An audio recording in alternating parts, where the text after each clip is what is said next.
A partir de agora, na Unesp FM, Observatório do Esporte. O programa que dá bola a todas as modalidades esportivas.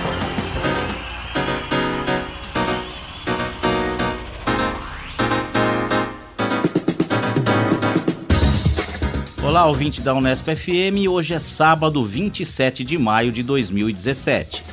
Eu sou o Fábio Fleury e começa agora mais um Observatório do Esporte. No Observatório do Esporte, informação e análise dos acontecimentos esportivos da semana. Nesta edição, vamos falar sobre financiamento coletivo no esporte, o crowdfunding. O crowdfunding pode ser uma alternativa à falta de patrocínio aos atletas. Essa forma de financiamento sob demanda pode também reinventar o jornalismo esportivo. Para debater o tema, entrevistamos o jornalista publicitário e editor da revista Corner, Fernando Martinho, e também o jornalista André Cavalieri, idealizador do blog sobre basquete Homens Brancos Não Sabem Blogar. Fique ligado, aqui no Observatório a informação vai além das quatro linhas. E hoje aqui na mesa, time completo, Tuca Américo, Carlo Napolitano e Zeca Marques. Quem começa? Carlão, vai falar de basquete. Carlão, falar de basquete, então, né? Vamos lá, e merece, né? Tem que falar. Você foi à panela de pressão? Fui, estava lá. Matou a maldição? Matei, eu fui com uma meia de lã, né? Então meu pé não estava tão frio. Né? Tava bem aquecido. Fui com o meu compadre, né? Até agradecer o Paulo, que ele foi até me buscar na rodoviária, que estava chegando de São Paulo na terça-feira, então fomos direto da rodoviária com o mala e tudo para a panela de pressão. Tinha 500 mil reais na mala ou não? Não tinha nada. A cena foi igual, saí correndo com a mala, mas não tinha dinheiro. Mas foi um jogaço, né? Acho que eu falei na semana passada que depois do terceiro quarto do terceiro jogo, Bauru, acho que seria muito difícil tirar Bauru das finais, e de fato foi o que aconteceu, né? O time começou muito bem o jogo, teve ali um pequeno apagão no final do primeiro quarto, quando o time de Pinheiros conseguiu virar na frente, mas depois no segundo quarto já foi uma lavada, foi 23-9, e depois o jogo foi na base da administração do resultado mesmo, ou seja, a Bauru não se expôs, né? Fez uma excelente partida na defesa e só não acertou muito no ataque, né? Se tivesse acertado no ataque, o placar seria muito mais elástico do que os, nada de 3, os né? 66-60. De fato, não caiu nada, né? Acho que todo mundo viu aí, pelo menos alguns lances. O Guia Deodato teve uma participação, pelo menos, visual no jogo, mas ele tentou 7 arremessos de 3 e converteu 1. Né? E ele fez aí mais 3 cestas, sendo 2 delas de enterrada, né? Que hoje a moçada fala dancar, né? Eu acho que é mais legal falar enterrada, né? Não sei se eu estou me sentindo muito velho com a moçada que curte basquete. Então foi uma administração do resultado. Eu acho que, sem ser muito confiante e otimista, será muito difícil Bauru perder dessa vez o título. Tomara, mas eu queria retomar um tema, Carlão, que incomoda.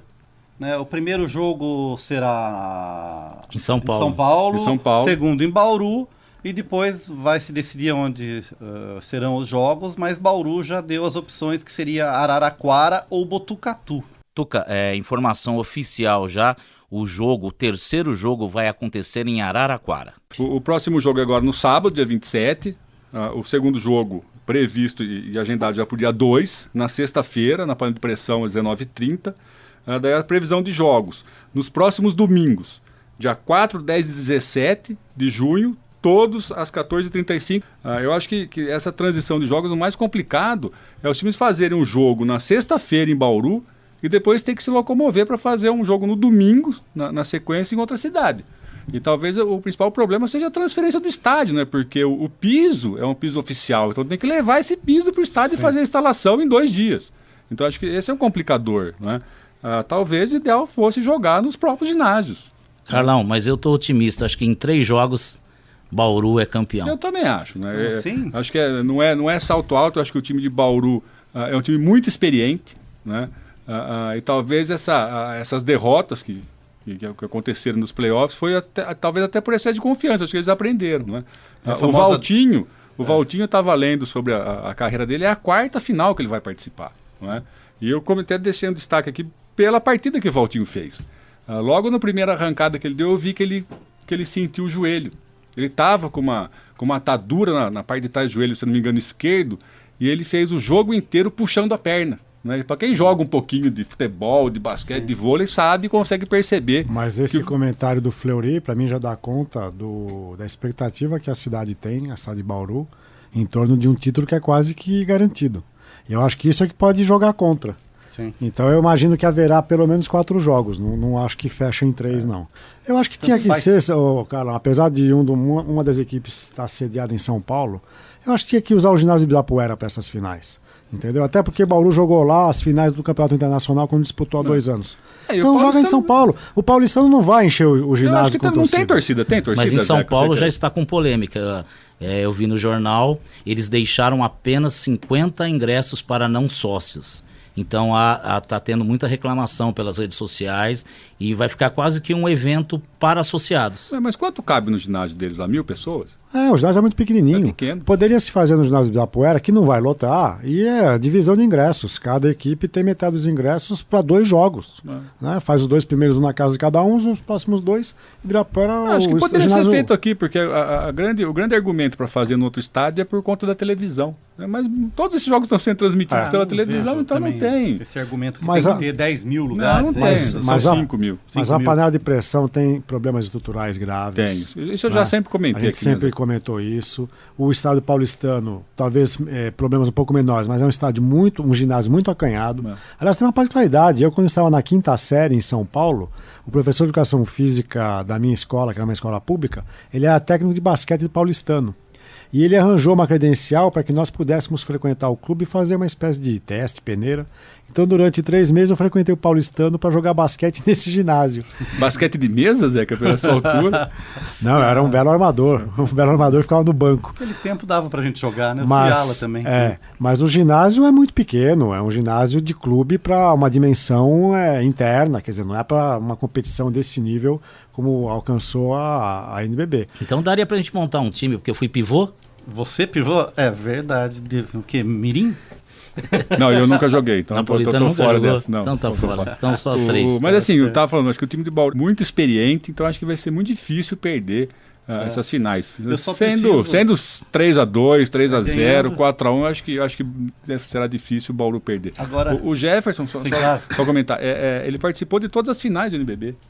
De todas as semifinais, não das finais, de todas as semifinais. Então o time é experiente, o Alex, o Valtinho, né? E tem essa molecada que está jogando muito, né? O Gabriel Jaú, o próprio Guia Deodato. Eu acho que o time de Bauru precisa deixar um pouco a linha de 3, esquecer um pouco a linha de 3 e fazer mais jogo de infiltração, que foi assim que ele ganhou esses 3 últimos jogos. Eu queria falar justamente a minha relação de amor e ódio com o Alex Garcia. Né? Eu acho que tem momentos que ele joga muito bem e tem momentos que ele dá uma parada no time, insistindo em algumas jogadas, mas é lógico que sabe que é um jogador muito forte de marcação, com muita experiência, mas me causa muito estranhamento o jeito que ele arremessa aquela bola reta, assim, que parece que se acertar então, mas eu fiquei prestando atenção no Alex nesse último jogo, né? Ele é praticamente um segundo técnico do time, é um técnico dentro da quadra, então ele percebe o que está acontecendo, ele corre pro Demetrius e combina. Quando o Valtinho sentiu a lesão, ele foi em direção ao banco e logo na sequência o Demetrius tirou o Valtinho do jogo. E o Valtinho saiu chutando placa tal, e tudo mais. E teve uma outra oportunidade também que o Léo Mendes não estava legal no jogo, o Alex se dirige ao banco e o Léo Mendes é sacado do time. Né? Então acho que ele percebe o momento do jogador dentro da quadra e ajuda o Demetrius nesse sentido. Mas algumas vezes ele estraga, porque ele cobra de forma muito veemente o jogador dentro da partida. E isso não é legal. Né?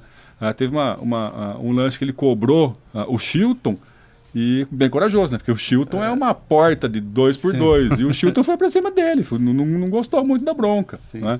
Então acho que ele tem os méritos dele, mas ele de vez em quando acho que ele passa do tom. Ele passa do tom. Quem leva a bronca direto lá é o Gabriel Jaú, né? Sim, mas é novo. O menino leva cada... Tá aprendendo, faz parte. Mas enaltecendo o vigor físico do Alex Garcia. Sim, né? cara... Um veterano, mas com vigor físico extraordinário. Posso fazer mais um comentário? Pode. Agora no basquete falar sobre a cobertura da nossa mídia esportiva a respeito dos esportes em geral. Né? Mais uma vez eu trazer aqui uma impressão minha da Rede Globo de televisão, comentei na semana passada, no jogo do Palmeiras, não sei se vocês assistiram pela Rede Globo, Palmeiras e Tucumã na última quarta-feira. Logo no final do jogo, o Palmeiras já tinha feito o segundo gol, já estava com a vitória encaminhada. O Mauro Naves pede a palavra para o Kleber Machado e menciona: esse Borja é um sujeito muito frio, né? Ele não comemorou o gol e desde o momento que ele foi substituído ele está quieto no banco de reservas. Eu estou até agora tentando entender o porquê desse comentário ou dessa reportagem do Mauro Naves, né? Será que ele estava querendo queimar o Borja? É possível, né? Se ele é um homem muito frio... Vai queimar. Mas eu acho que o Borja tem uma relação um pouco conturbada com o próprio Palmeiras, né? Porque investiu-se muito, achava-se que ele era uma coisa, ele está se mostrando outra um pouco diferente. E claramente o comportamento dele sempre que é substituído demonstra uma insatisfação que poderia ser evitada. E o repórter, obviamente... Mas eu sei onde você quer chegar. Você quer dizer que o Mauro Naves não é palmeirense, é isso? Não, acho que ele está querendo queimar mesmo o jogador. Mas assim, não foi a primeira manifestação a respeito disso. Tem um colega que também se manifestou na confusão que deu lá no Peñarol. Ele falou: você viu a reação do Borja? Ele ficou parado no meio. O que você espera do jogador? Que ele vá para brigar? Não é? Que ele seja um torcedor do time, que pule, que vibre. Acho que tem que respeitar também a personalidade de cada um. Se o sujeito é mais introvertido, respeita essa personalidade. Não precisa ficar pulando e fazendo tudo que os jogadores fazem. Acho que não há um padrão de comportamento dentro de qualquer profissão que seja, né?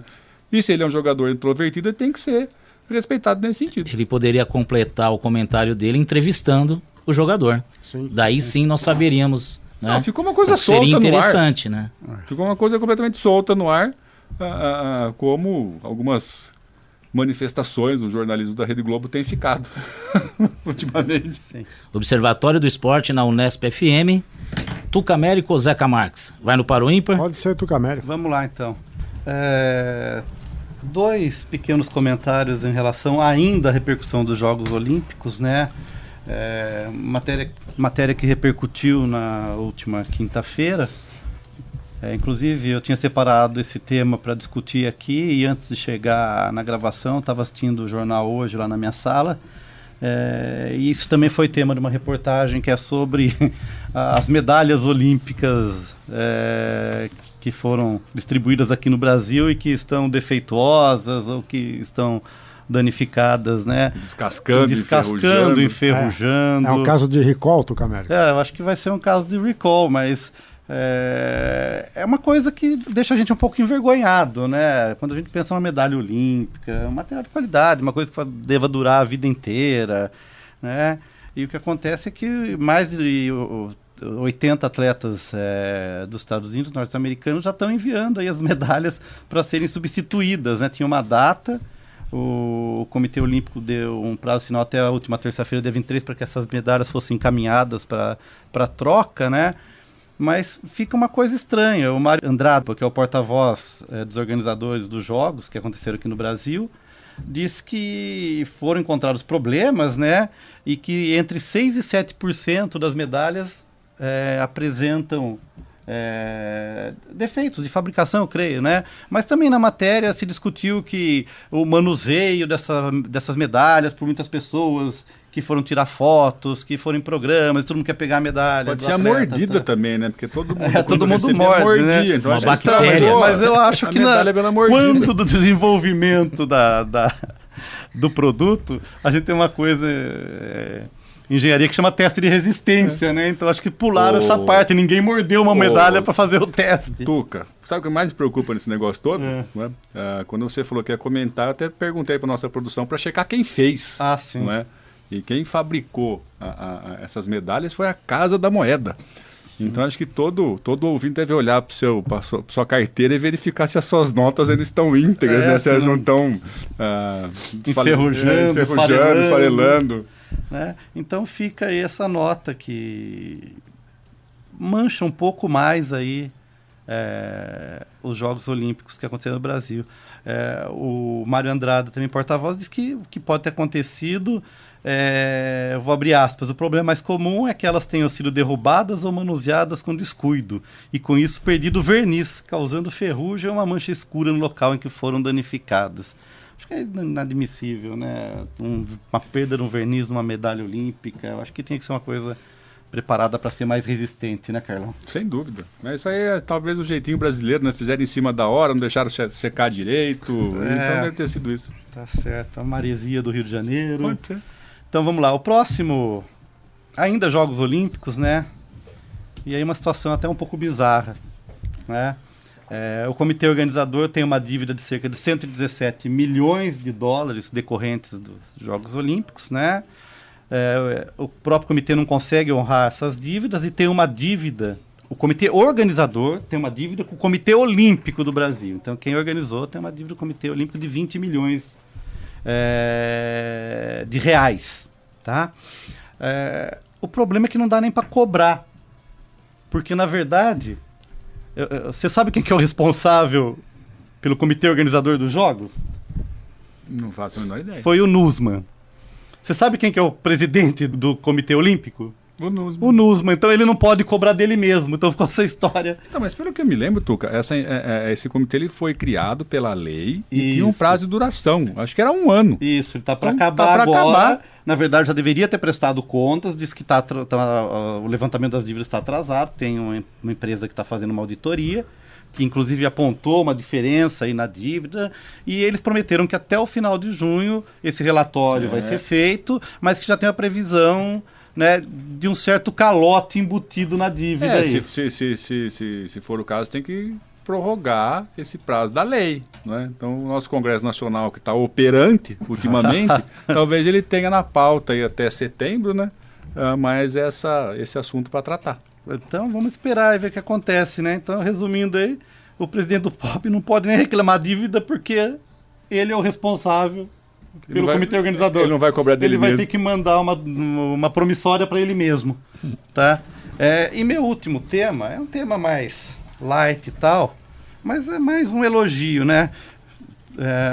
Quem assistiu o jogo do Palmeiras na última quarta-feira contra o Atlético Tucumã, o Palmeiras ganhou de 3-1, né? E foi noticiado lá que o Zé Roberto, jogador do Palmeiras, ultrapassou o goleiro Mondragon como o segundo jogador mais velho a disputar a Copa Libertadores da América, né? Então, no dia do jogo, ele tinha 42 anos, 10 meses e 18 dias. Em 2014... o outro jogador que, na verdade, é o recordista é o peruano Vicente Villanueva, que fez seu último jogo na Libertadores com 43 anos e 10 meses. Então fica aí, né, a pergunta, qual que é o limite para se jogar em alto nível? Você pode não gostar do Zé Roberto, mas ele continua jogando em alto nível aos 42 anos. Né? E eu tive a oportunidade... Você vai levantar a bola do Zé Camargo. Você fala também, começou na Portuguesa. Sim, exatamente. Mas o que eu acho interessante é que eu vi uma matéria algum tempo atrás na televisão, não me recordar o canal, faz tempo já, e mostrava o Zé Roberto na sua rotina diária. Então, após o treinamento, ele chegava na casa dele, ele não ia descansar, não ia fazer nada. Ele ia para a piscina fazer um preparo físico. Então, quer dizer, ele tem uma vida muito regrada, um profissionalismo extremo. É um jogador discreto, você não vê ele como celebridade em festas, baladas e tal. Então, eu acho que é um exemplo de jogador profissional. Ainda mais quando a gente pensa que, normalmente, os jogadores mais longevos do futebol são goleiros. Né, que tem a gente pensa que um bom goleiro vai ser um ótimo goleiro depois dos 30 e poucos anos, 35 anos, que ele está muito experiente, né, senhor de si. Então, acho que mais do que esse recorde que o Zé Roberto quebrou, eu acho que é um exemplo de profissionalismo. Sim. Né, de uma pessoa que levou a carreira a sério e continua aí jogando com perspectiva até, ele diz que não, que tende a terminar a carreira esse ano. Mas que com certeza poderia jogar em alto nível aí e não vira uma figura caricata como outros. Na verdade, ele condicionou. Se o Palmeiras for campeão da Libertadores, ele se aposenta. Se não for, ele vai repensar. Né? Ele disse que quer terminar a carreira com título. Agora, né? acho que além de ter sido formado na Portuguesa, né, tem outro elemento que é importante. Ele jogou muito tempo na Europa. Sim. Né, deve ter jogado uma quantidade de partidas menores do que os brasileiros jogam aqui. Eu estava tentando lembrar, quando ele voltou para o Santos da Europa, eu não lembro que ano que foi isso, alguém lembra? Né? Todo mundo achava que já era meio fim de carreira, tal. Ele voltou pro Santos jogando muito bem. Depois foi pro Grêmio. Não foi 2005, mais ou menos, 2003. Assim, ele voltou e estava todo mundo achando que já era fim de carreira. Ele fez um campeonato maravilhoso pelo Santos, jogando muito. E tá aí. Vai pro Grêmio, por exemplo, Palmeiras. E tá aí. Eu acho que o Zé Roberto, se eu fosse, por exemplo, o técnico do Palmeiras, eu jamais colocaria o Zé Roberto para ajudar na marcação ou ficar na marcação. O célebre jogo da Ponte Preta 3, Palmeiras 0, são 3 gols em que o Zé Roberto está mal colocado, ou falha, ou escorrega, ou é superado pelo adversário Sim. de maneira até assim um pouco bizonha. Eu acho que ele é um belíssimo jogador que tem que ficar no meio de campo na armação de jogadas, Sim. no meio de campo para frente.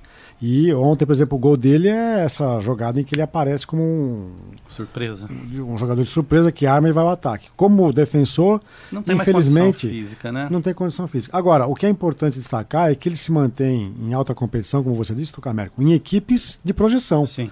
Nós citamos aqui 3, Santos, Grêmio e Palmeiras, que nesse período em que ele esteve à frente desses clubes, ele sempre esteve disputando campeonatos de ponta, ou Brasileiro ou Libertadores, né, Copa do Brasil. Não é aquele jogador que está em fim de carreira que vai para equipes pequenas, como o Túlio Maravilha, que quer fazer o 1000º gol e vira essa figura melancólica. joga né? até no time lá do sindicato, eu não sei do que. Então ele se mantém em alta competição, em alto nível, em equipes que estão disputando campeonatos Concordo com importantes. você, falta um pouco mais do técnico perceber onde ele pode colaborar mais, né? Acho até que ele foi um pouco injustiçado na Copa de 2010, porque ele faz uma bela Copa de 2006 na Alemanha. Sim. Né?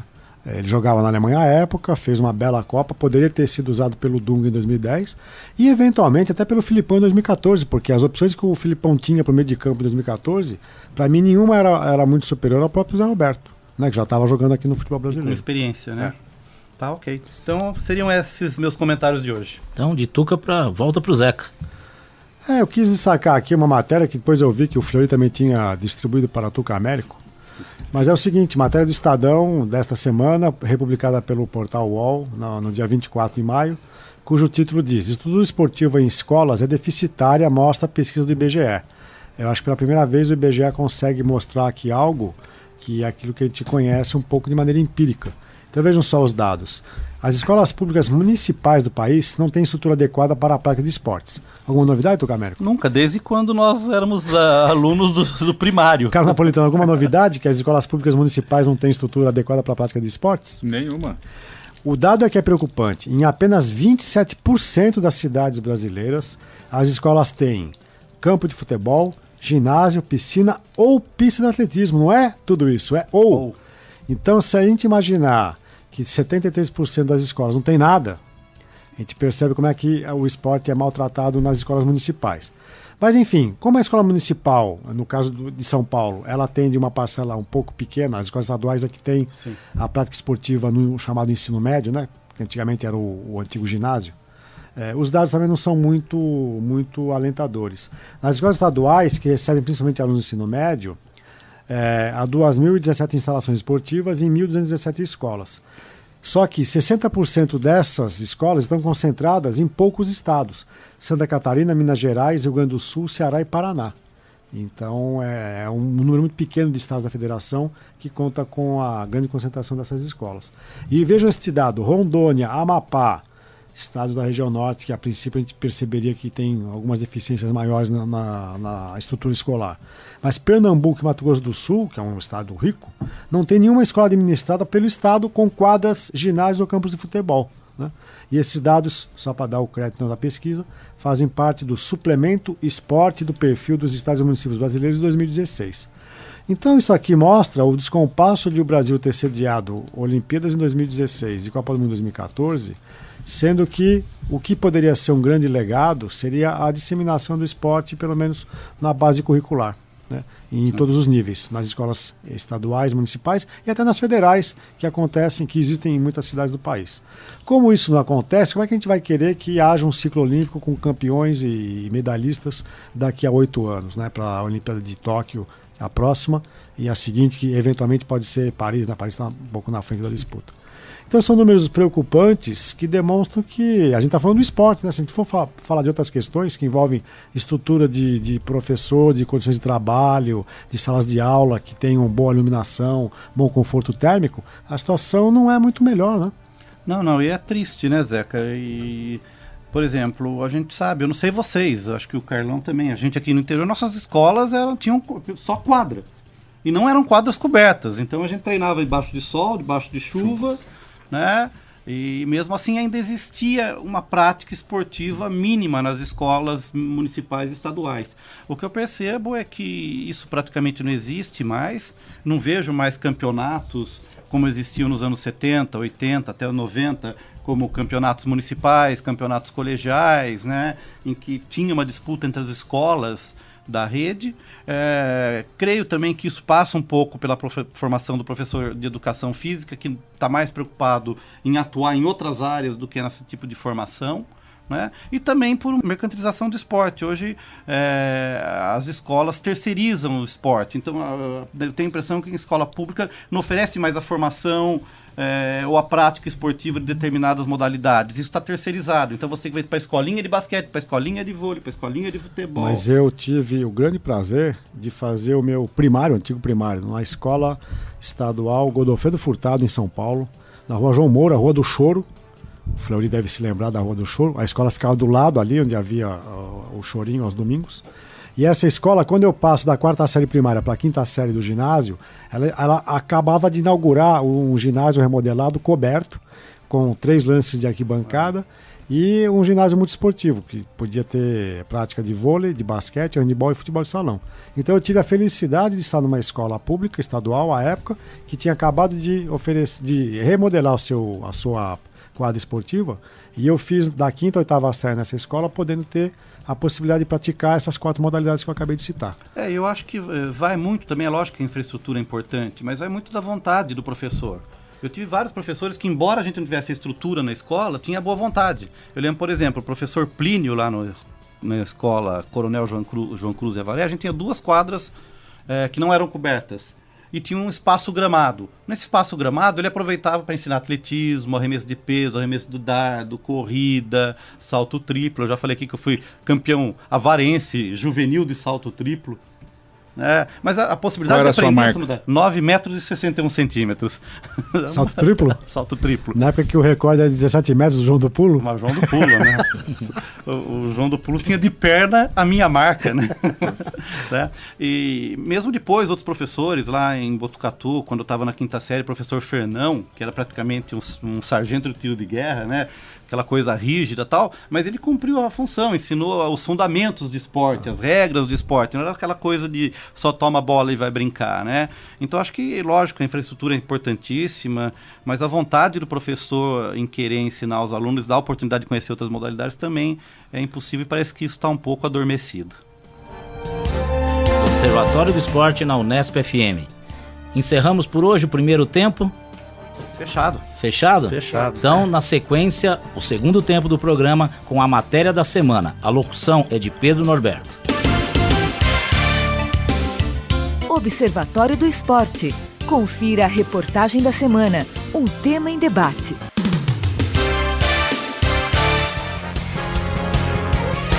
Financiamento coletivo ou crowdfunding é uma forma de arrecadar dinheiro para viabilizar um projeto, ação ou ideia que não possui um capital em caixa para ser criado.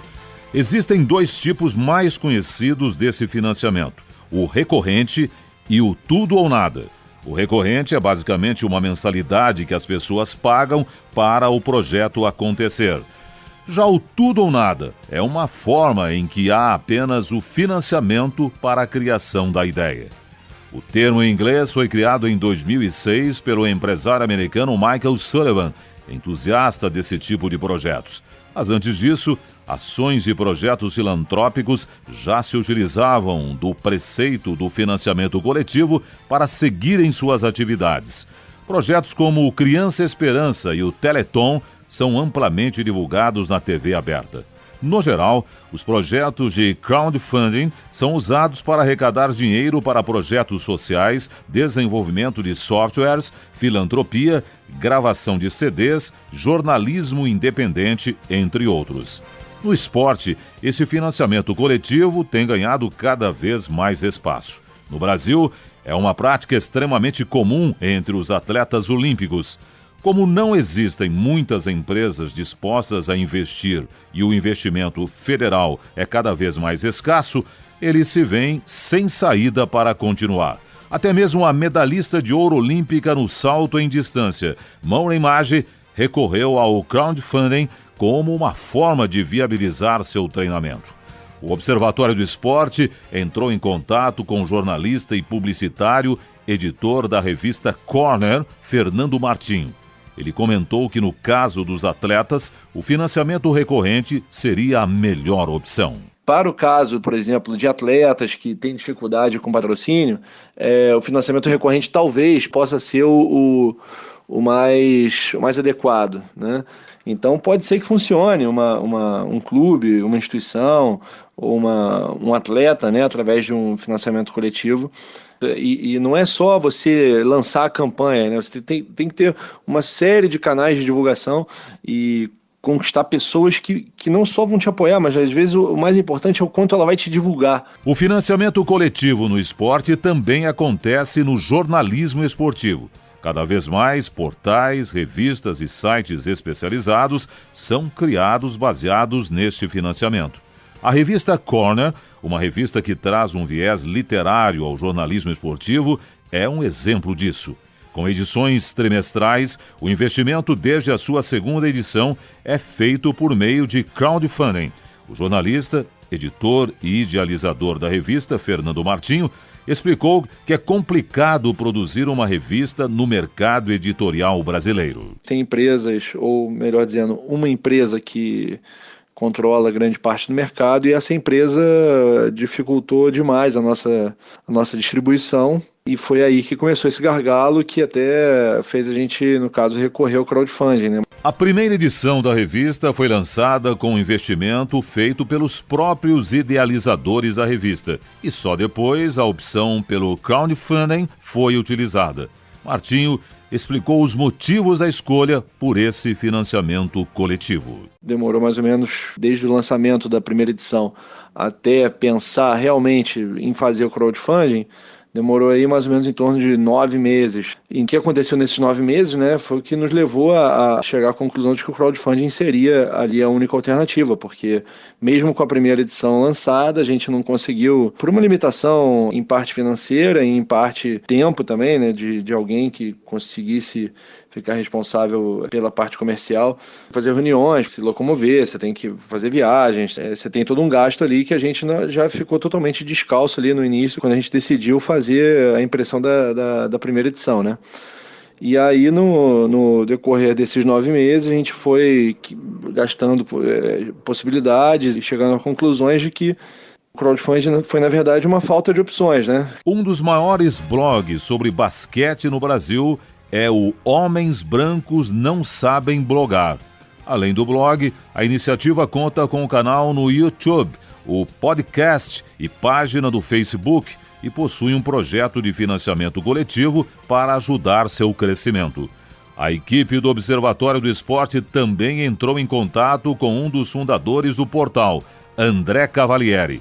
Cavalieri afirmou que o crowdfunding ajuda na manutenção do blog e também poderá atrair um possível investimento para que o blog possa conquistar novos patamares. O crowdfunding, a gente não pensa nele como um fim, a gente pensa nele como um começo de um investimento no blog. Essa grana que a gente levantar com o crowdfunding, a gente vai investir no blog e não tirar para a gente, para tentar fazer com que ele se profissionalize cada vez mais, fique cada vez mais relevante, daí sim chame a atenção de um patrocinador, porque a verdade é essa, né? Você chega, bate na porta de um canal de televisão fechado, eles também não têm dinheiro para contratar 4, 5 profissionais, que é o que a gente tem no blog, mais a quantidade de gente que a gente precisaria para produzir conteúdo para televisão, entendeu? Toda essa estrutura os caras não têm. Então precisaria chamar a atenção de quê? De um patrocinador, de uma empresa que tem esse interesse de colocar dinheiro, de vincular a marca a esse trabalho, entendeu? Mais do que a televisão. E é isso que a gente tem tentado fazer. André também disse que, por não ser o esporte mais popular no país, não existe muito investimento na área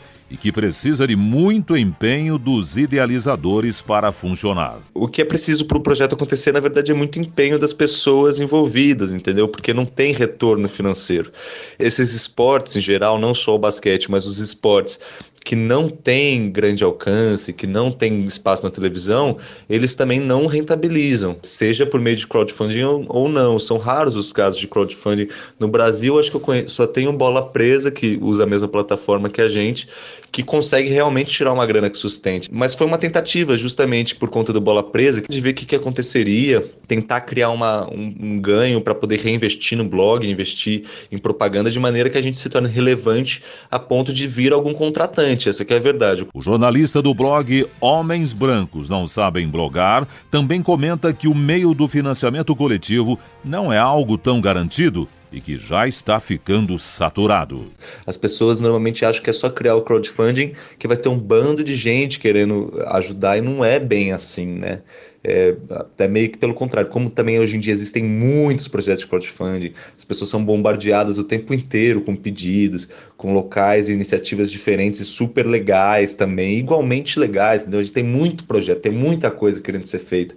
Então é difícil se destacar nesse meio do crowdfunding, que na minha opinião está começando não, né? Está saturado, né? Essa discussão sobre financiamento coletivo pode trazer à tona um outro debate: o atual modo de se fazer jornalismo esportivo. Cada vez mais, o jornalismo esportivo tem se tornado entretenimento, deixando às vezes de lado a análise jornalística dos fatos.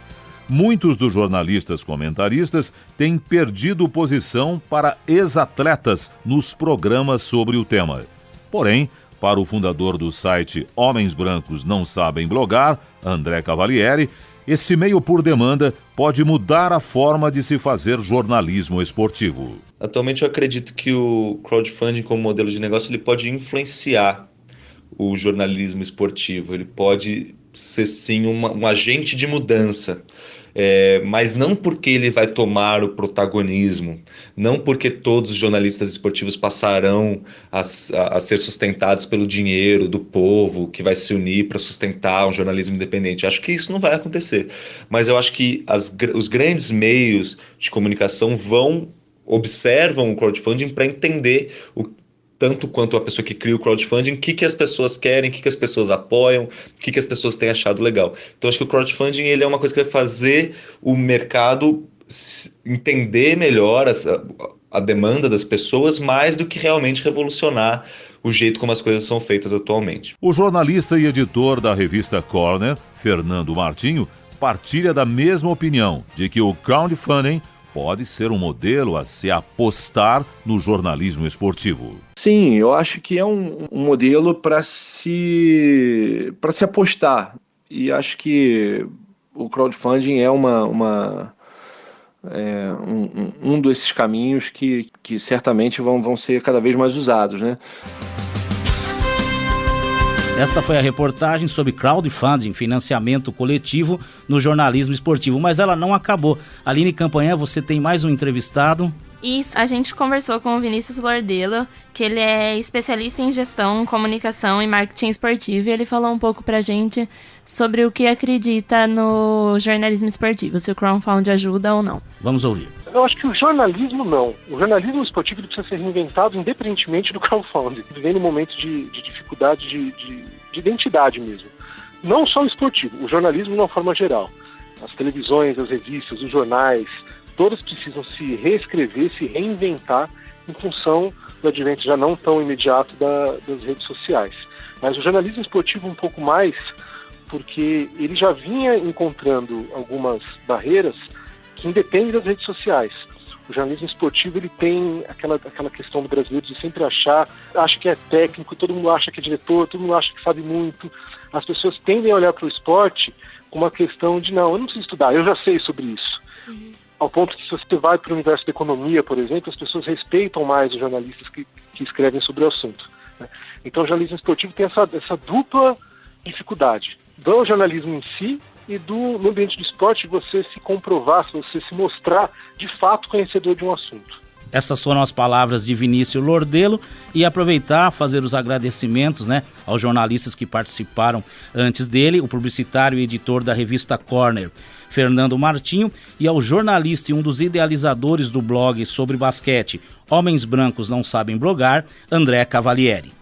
E agora na mesa, os produtores da reportagem, Aline Campanhã, Gustavo Lustosa e Luana Antunes. Para começar o nosso bate-papo, eu chamo Aline Campanhã. Queria dar um abraço aos amigos da mesa, um abraço aos amigos ouvintes.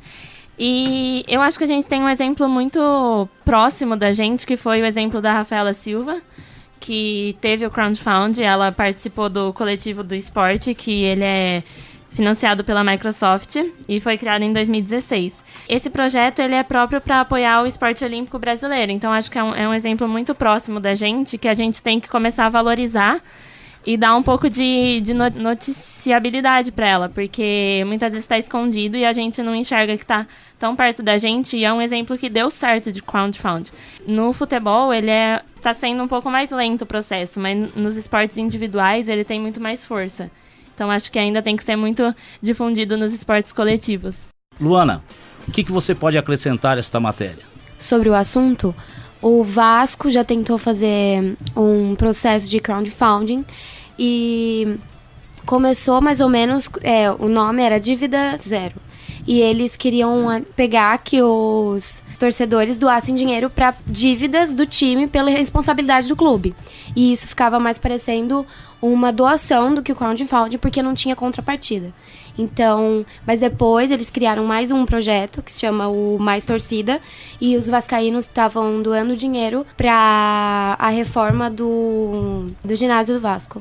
E aí quem doasse mais de R$1.000 ganhava, depois no dia do lançamento do ginásio, ganhava camiseta, medalha, tudo isso pela doação. Por isso mesmo, o futebol já tentou muitas vezes colocar o crowdfunding e deu um errado, como no Palmeiras também, que eles tentaram contratar o Wesley e queriam que os torcedores doassem dinheiro para contratar um jogador.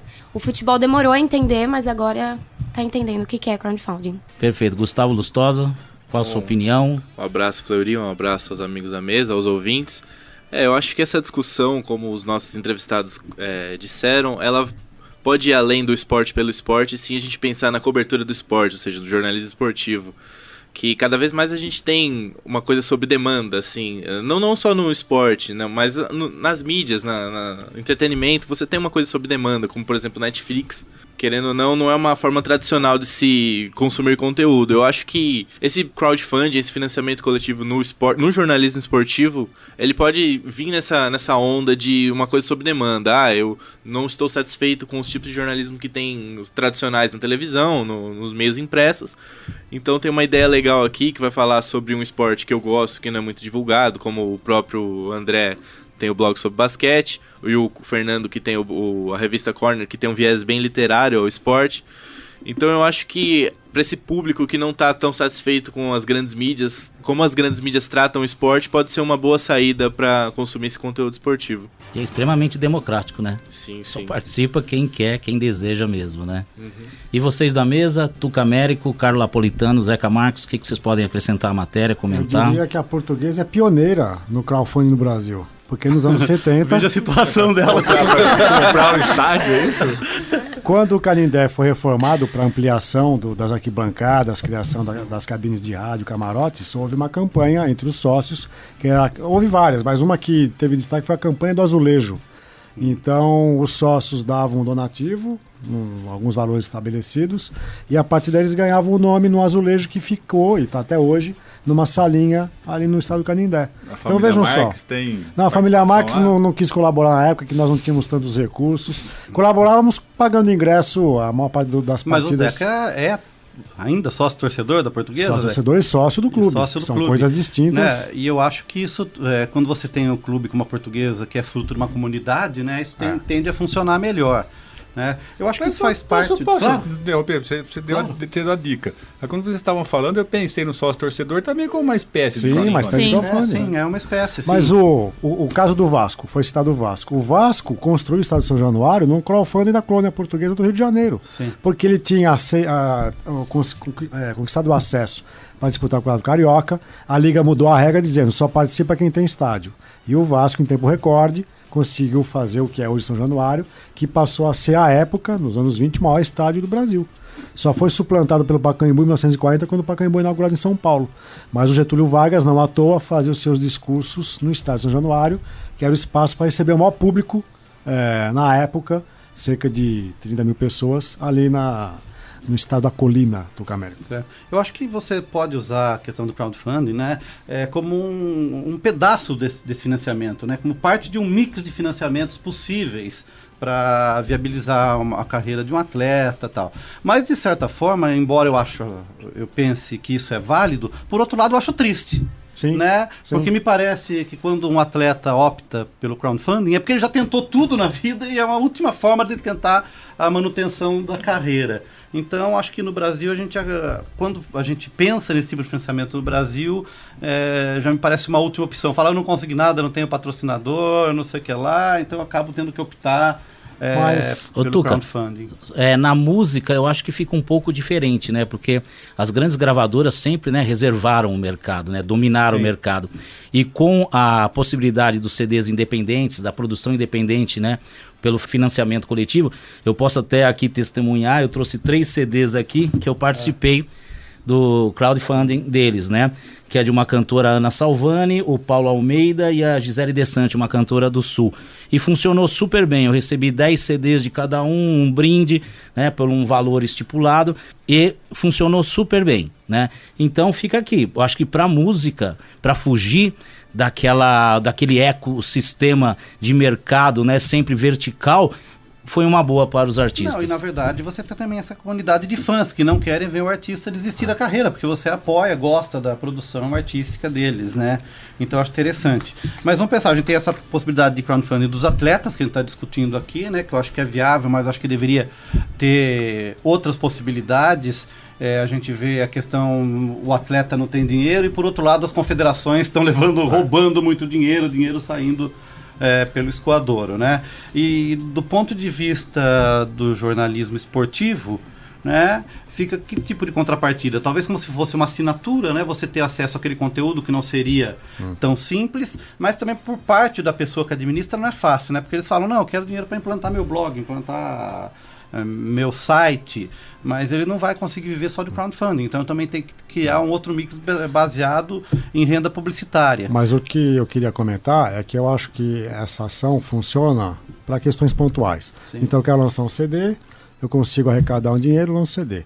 A minha dúvida é se isso tem validade para longo prazo. Por exemplo, a revista Corner, eu já tive acesso à notícia de que existia a revista, né? Eu não colaborei, não tive acesso à revista na íntegra, mas acho que é um projeto maravilhoso e faço votos de que ela tenha longa vida. Sim. Agora, fico em dúvida se os financiadores, apoiadores permanecerão tanto tempo contribuindo com a revista. Né?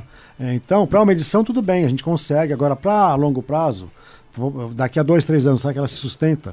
E um outro caso que eu acho que é digno de destaque é o Portal Nexo, que também funciona à base... Aí, na verdade, eu acho que a gente inventa palavras para práticas antigas. É assinatura. Assinatura. Eu ia falar justamente o assinante de jornal, de revista, de TV a cabo, ele está financiando aquele produto para consumo dele. Sim, mas então, a receita é compartilhada. Sim, você tem a assinatura, mas você também tem a receita publicitária. Exato. E em relação a esses sites e blogs, esse mix de receita publicitária na internet ainda é muito complicado. Sim. Nós estivemos aqui um grupo do programa de pós-graduação em mídia e tecnologia visitando a sede do Google lá em São Paulo, e um especialista tentou explicar para a gente como é que funciona todo esse processo, né, de arrecadação de verba publicitária, de cliques e tal. E eu só consegui chegar à conclusão assim, é tipo uma bolsa de valores em que você compra por pacotes, investe em pacotes, mas mesmo assim muito nebuloso, muito complicado, e que, conversando com pessoas que tiveram acesso a isso, falaram, não, a renda ainda não é sustentável, eu não consigo depender disso. Né? No papel, ou explicando os procedimentos, é muito legal. Eles conseguem, por exemplo, dar uma possibilidade de publicidade muito direta ao perfil do consumidor. Então, por exemplo, se eu tenho um determinado marca de automóvel, né, eu consigo colocar um banner para o perfil do Zeca quando ele acessa e outro banner do mesmo produto com perfil diferente para o cara napolitano cada vez que ele acessar. Mas isso já tem um custo, um plus a mais, como diria o saudoso Parreira. Tá? Então acho que ainda está muito no começo, a gente não conseguiu identificar esses tipos de financiamento. Nosso próprio amigo Papa, né, chegou a comentar que ele tinha uma oferta de colocar o blog dele. Como é que chamava o blog do Papa? Era Papo com Papa, sobre basquetebol, né, no UOL. Ele falou, a contrapartida é irrisória. Então esses grandes conglomerados querem agregar conteúdo, mas não querem dar uma contrapartida financeira. A visibilidade só. Né? Fica aquela história que a gente conhece bem, Fábio Fleury, que no fundo o que você faz é comprar o horário na rádio. E você tem que correr atrás dos patrocinadores, viabilizar a produção e fazer tudo, né? Então, voltando, como o Zeca disse, é um nome novo para uma prática antiga. E em relação ao conteúdo, eu acredito, até pergunto para vocês que produziram a matéria, o financiador, ou que é financiado, na verdade, ele não vai ter uma verba para contratar repórteres, então vai ser um blog de comentários, de artigos opinativos. O que vocês perceberam sobre isso? O André Cavalieri, do Homens Brancos Não Sabem Blogar, ele comenta que o crowdfunding, na questão do site deles, ele é apenas para viabilizar o site, né? Para o site se tornar um portal grande, conseguir ter matérias assim mais apuradas, às vezes entrevistas, viagens, esse crowdfunding vai dar uma condição para o site buscar patrocinadores. Porque só o crowdfunding não é suficiente para o site conseguir ser um grande portal. Ser uma pequena empresa jornalística. O Zeca teve uma experiência no Trivela, não teve, Zeca? Sim. Era colaborador, era voluntário? Era colaborador, voluntário, não recebia um tostão da Trivela, foram 10 anos de colaboração com uma coluna sobre futebol português. E a revista Trivela depois lançou uma revista impressa, mensal, que era muito boa, muito bem elaborada, só que não tinha condições de se manter por causa do custo de impressão. A equipe da revista Trivela depois foi contratada para fazer a revista da SPN, aqui no Brasil. A equipe da revista SPN era toda a equipe da revista Trivela. E vejam, mesmo uma multinacional que pertence ao grupo Disney não conseguiu manter uma revista impressa no Brasil. A revista durou, acho que 3 anos, alguma coisa assim, e depois também foi extinta. O próprio Fábio Fleury, na sua dissertação de mestrado, discutiu sobre uma publicação relativa ao Corinthians que também não teve sustentabilidade, né? Mesmo embora, quando você fala, a torcida do Corinthians. Mas era de mercado, né? Dos anos 70, ela pegou uma transição, né, econômica, mas era vendido em banca, né? Mas eles não conseguiram se sustentar, nem a publicidade, nem a venda. No começo foi por vendagem, que era possível antigamente, mas mesmo assim, em 3 anos eles tiveram que abandonar o projeto e era direcionado, como você disse, a maior torcida. A maior não, né, Zeca? A segunda maior, antes que... pelo menos a maior de São Paulo, então, né? Como que era o chamava Corinthians. mesmo? Coração. Coração, tá ok. Coração. E mais alguma coisa? Vocês que fizeram a matéria, algum comentário, Tuca? Eu gostaria de falar sobre ser uma forma de time da segunda divisão do Campeonato Paulista. Você não vai falar do 15 de Jaú hoje, né? Ela é uma agente infiltrada do Thiago Pavini. O Kinski tá bem aí, ó. Da segunda divisão do Campeonato Paulista, da Série C, do Brasileiro, Série D. Eu acho que seria uma boa estratégia para eles começarem a se fortalecer, sabe? O uso desse crowdfunding, eu acho que é uma boa, assim. Pelo menos para dar o passo inicial e em direção ao crescimento. Eu vejo como uma boa possibilidade. Olha a coisa, né? A gente sempre discute isso. Acho que no futebol inglês tem isso, né, Zeca? Os times da 3ª divisão, 10ª divisão, eles conseguem ter a temporada toda vendida em termos de ingresso, né? E você vê a dificuldade dos times aqui do interior. A gente não consegue nem ter o público fiel nas partidas. Mas, isso é outro fenômeno interessante. Na Inglaterra e na Argentina, sim, essas equipes de 2ª, 3ª divisões, distritais, têm uma relação de pertencimento tão grande com o local, com a comunidade, com o bairro, com a cidade, sim, que eles têm esse autofinanciamento que os próprios torcedores, apoiadores... Ou comércio local, conseguem manter os estádios cheios, né, em todas essas competições. Sim, com meu amigo Sérgio Trivelato, a gente fez um tour por alguns estádios em Buenos Aires, pegou a manhã e foi passeando, e até os estádios pequenos, Nueva Chicago, República de Matadeiros, né, Barraca Central, são estádios pequenos de clubes de bairro e que quando tem jogo... Tá lotado, vendeu ingresso e a comunidade apoia, tem um patrocínio local. É uma coisa que aqui no interior, no Brasil, a gente não conseguiu ainda ter êxito. E para encerrar, eu vou fazer uma brincadeira aqui com o Carlos Napolitano. Você morou nos Estados Unidos, né, Carlos? Sim. Nossos sotaques aqui para crowdfunding.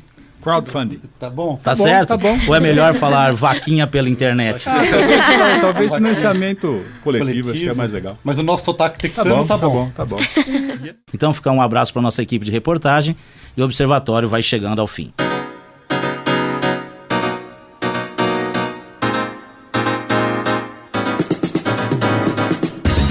O Observatório do Esporte chega ao fim. Hoje, locução excepcionalmente de Fábio Fleury.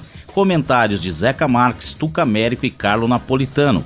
A equipe de reportagem é formada por André Magalhães, Gabriela Brizotti, Tomás Garcia, Isaac Toledo, Luana Antunes, Marina Borges, Sérgio Pantolfi, Ana Cristina Marcília, Camila Gabriele, Gustavo Lustosa e Aline Campanhã. Direção de Fábio Fleury e produção técnica de Paulo Pepa. Observatório do Esporte é uma atividade de extensão do GCEF, Grupo de Estudos sobre Comunicação Esportiva e Futebol da Unesp. Até semana que vem. Observatório do Esporte, informação além das 4 linhas.